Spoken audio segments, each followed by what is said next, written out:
नमस्कार. आता शबरीच्या कहाणीचा पुढचा भाग आपण बघूया. शबरीचा नंतर पुनर्जन्म झाला. तो एका भिल्ल राजाच्या घरी ती जन्माला आली. तोही राजाच होता आणि भिल्ल राजाची ती मुलगी. तर तिचं म्हणजे त्या आता ते जंगलातच ते राहत होते ना, आदिवासी समाज म्हणजे. आणि तिचं पशुपक्ष्यांच्यावर प्राण्यांच्यावर खूप प्रेम होतं. ती त्यांच्या रोज दाणे घालायची, त्यांच्याशी गप्पा मारायची लहान असताना आणि तिला खूप आनंद यायचा त्याच्यामध्ये. काही काळानं ती लग्नाला म्हणजे उपवर झाली आणि तिची आई म्हणायला लागली, अज राजा, तिच्या वडिलांचं नाव अज आणि त्यांची ती मुलगी आणि आई दमती तिच्या आईचं नाव दमती आणि हिचं नाव शबरी. का तर ते शबर ही एक जमात आहे, त्याच्यामध्ये तिचा जन्म झाला म्हणून तिचं नाव ठेवलं त्यांनी शबरी.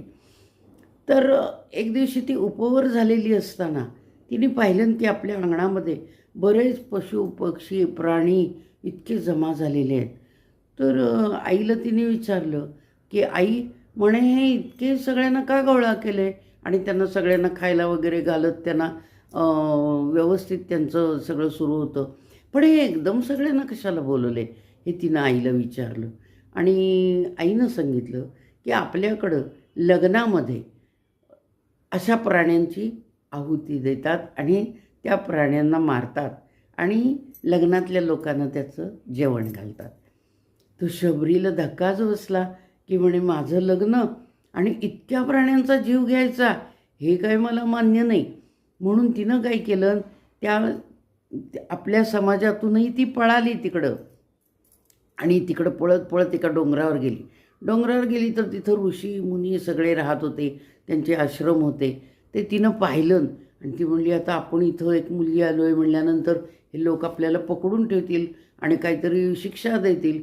म्हणून ती लपून छपून त्या डोंगराच्या तिथं राहायची आणि ते लोक काय करायचे, होम हवन असं ऋषीमुनींचं चालायचं. ते तिनं बघितलं होतं की ते काय करतात ते. आणि ती पहाटे उठून लवकर त्यांची ते सगळं तयारी करून ठेवायची. एकदा ऋषीमुनींना असं वाटलं की अरे, हे सगळं कोण करून ठेवत आहे, आणि म्हणून त्यांनी एकदा पाळत ठेवली आणि तिला पकडली. पकडल्यानंतर ते ऋषींनी ते रागावले आणि ते तिला रागवायला लागले.